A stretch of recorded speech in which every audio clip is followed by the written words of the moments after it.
we've not even. Okay, I think we need another session of this. We need another session of this.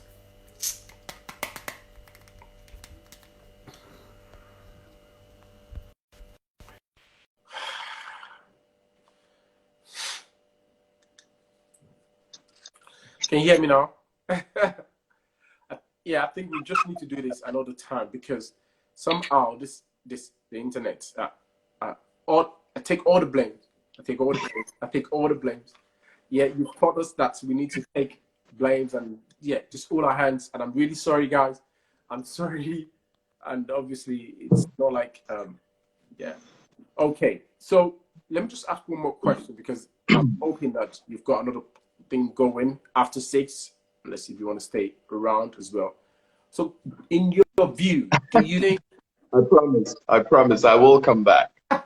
Thank you for that. I will take you to the promise. Okay, so in your view, let's go to the continent of Africa at the moment. Do you think Africa can ever be great again? That's just your own view, and what do you think are some of the steps that we can take now as Africans just to make the continent great again, please? Do I think Africa can ever be great again? That's a very pessimistic question. Of course, I know Africa can be great. Africa will be great. It just depends on what we choose. So I say three. First and foremost, a reconciliation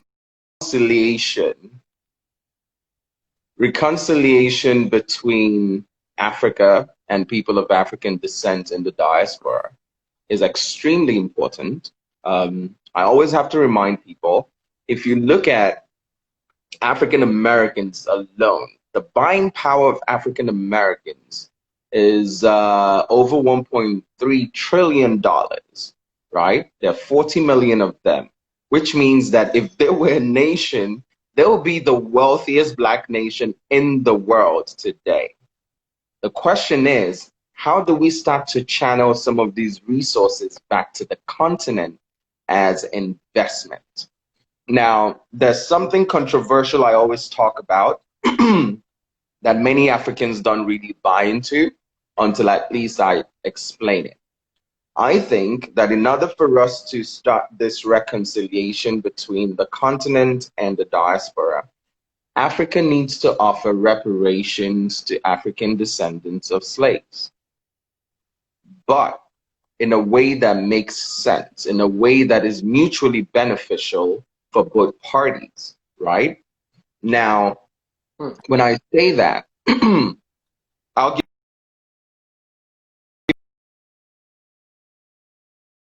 break it down and hopefully people can follow me.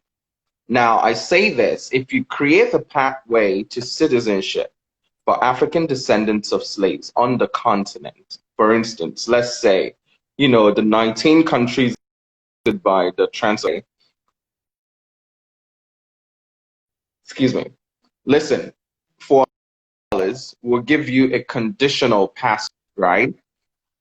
And here are the conditions you have to meet to become a full citizen nation you choose.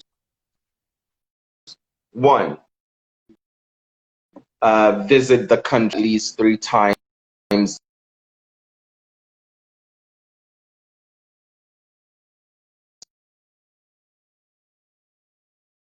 Anyone hear me? Can anyone hear me at all? So that I'm not just rambling. Testing my patience, as someone said anyhow.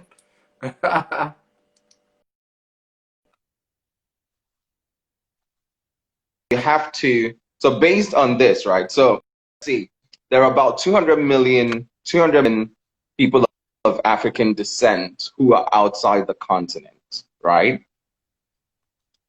Someone just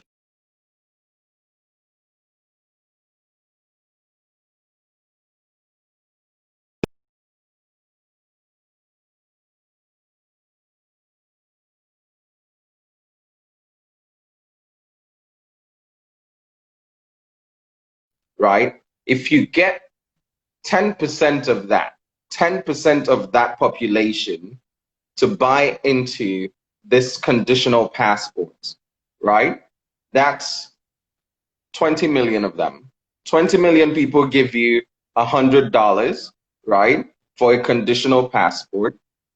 Let's say you put a time frame. Let's say you have 1 year to buy this conditional passport, and you have 20 million people who buy into it. Temi, can you hear me? Oh, can't hear me. Can you guys hear me though? Or do I just wait? Okay.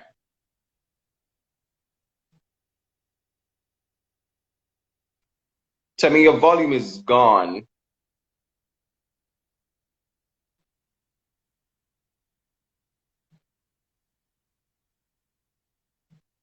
Can you guys hear me? Okay. Yes to Temi or to B? Okay, cool. All right, cool. So what I'm saying is, let me try to make this as quick as possible, right? Sorry, Temi. Yeah. So there are 200 million people of African descent outside the continent.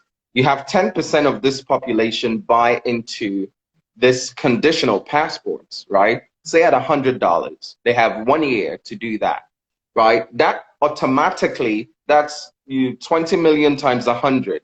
You have 5 zeros plus 2, that's 7 zeros.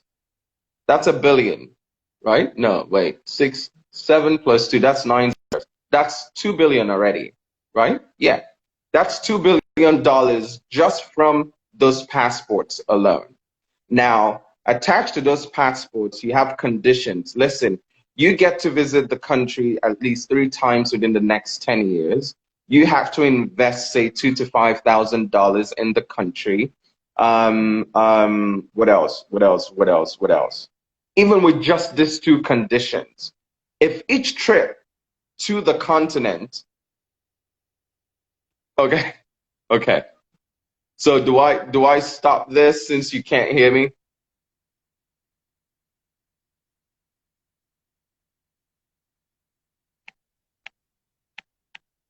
Do I stop this since you can't hear me? Hear me.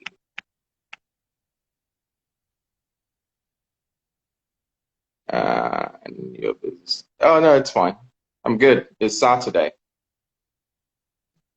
So it's up to you.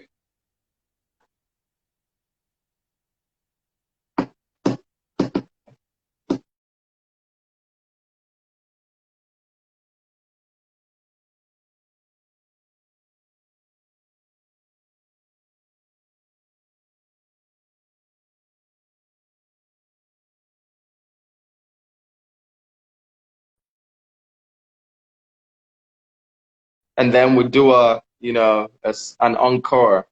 Or, okay, so Bola, do you want me to go on? Apparently Temi can't hear me.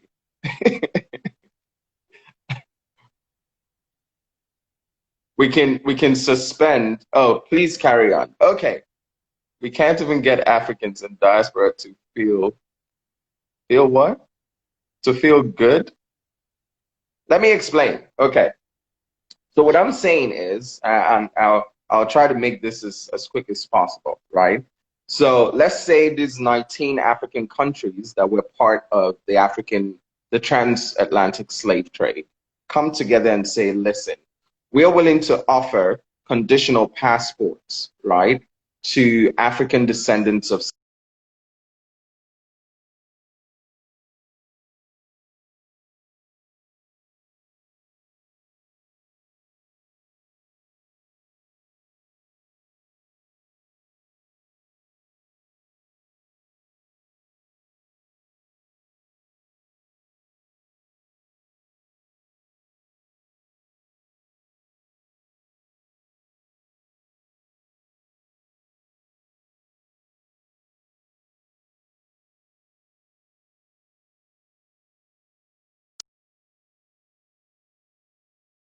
$2 billion onto the continent just from those passports. Now, if you include a requirement of 3 trips to the continent, within this 7 to 10 years, and we will plan another date. Okay, cool. 3 trips within the 7 to 10 years.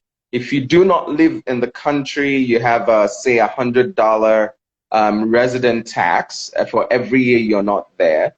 And then you have to make an investment of say $2,000 to $5,000 within this 10-year period. This is how much we put on the continent. From the $100 a year tax, right? From each person, that's $1,000. Multiply $1,000 by 20 million, that's 20 billion onto the continent, right? With the trips, with the whatever, there's 3 trips. If on average each trip is costing 2,000, which means you're spending $6,000 within this 10-year period, multiply that by 20 million, that's about $12 billion. Either 12 or 120, I may be losing my math. Now, if you add on the investment component, 2,000 to 5,000 per person, it looks like we're having 2 different conversations for those who can hear, who can hear you. If you add on the investment component, right, 2,000 to 5,000 per person for this within this 10-year period, that's an additional 20 to 50 billion dollars, black dollars, that goes onto the continent. So you can see how in a 10-year time frame, you can easily infuse over $100 billion onto the continent just by this pathway to citizenship thing. That's the benefit to Africa for this, pathway to citizenship or reparations for people of African descendants of African slaves, right? Now, on the other hand, for this group of people who all their lives have lacked that connection to the continent, this becomes a pathway for them to connect to the traditions, to the lands of their forefathers. It gives them ownership, to the continent of Africa. Okay, I got you. And then we're having 2 different conversations. And then, most importantly, it gives them a dual citizenship that helps to deter the impact of discrimination outside. I give an example. In America, we talk about police brutality. We talk about racism and classism and all of the isms that affect communities of color. If there is a problem in this country today, I have a green passport. I jump on the plane and I'm out. For many African Americans, they do not have that pathway out. What this does is it gives them that ability to have dual citizenship where many of them can now connect in a more substantive way to the continent. So it becomes mutually beneficial for both the continent and for people out here, right? So Temi looks like he's a little antsy. So let me stop there for now. Maybe in the next session, I will elaborate on some of the things that I'm talking about today. But you go ahead.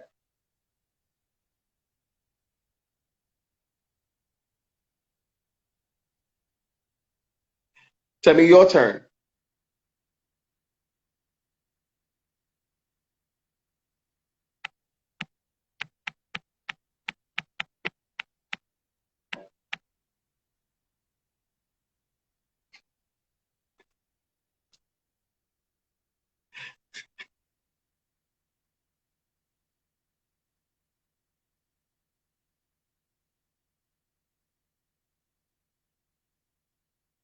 I think he's just going to type the questions. Nobody can hear him. It's actually getting hot. Let's turn this AC back on.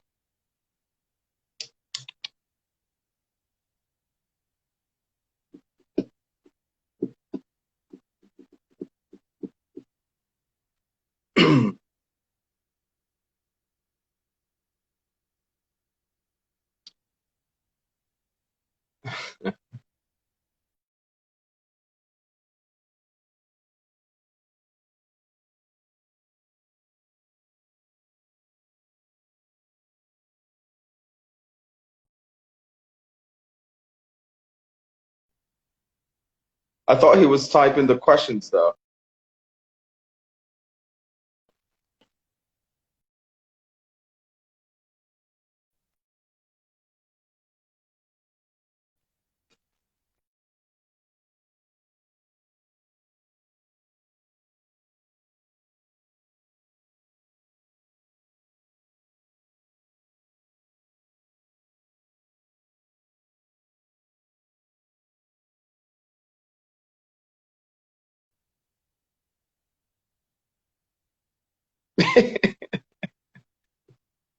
Sure, sure.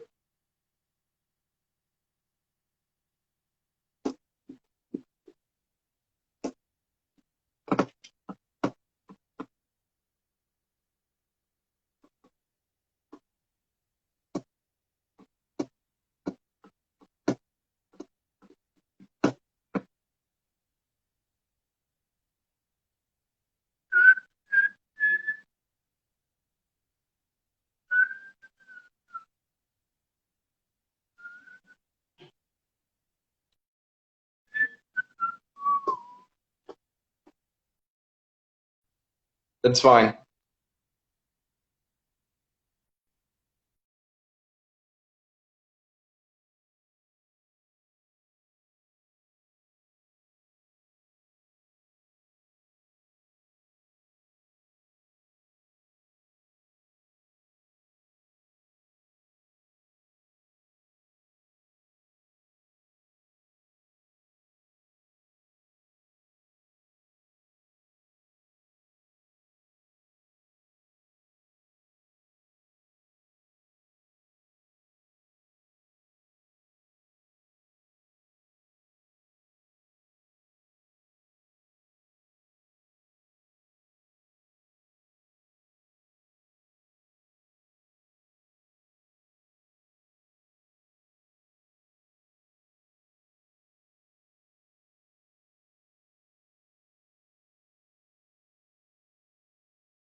No worries.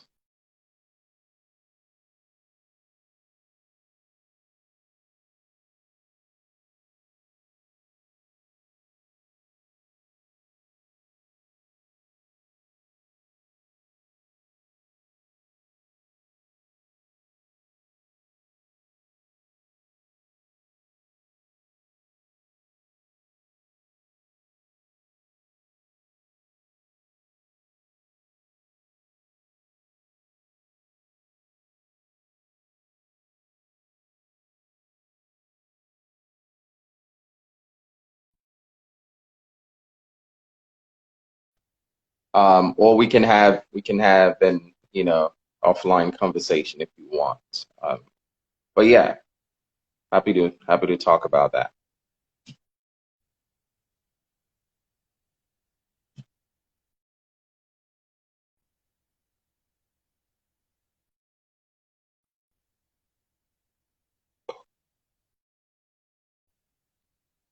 We good?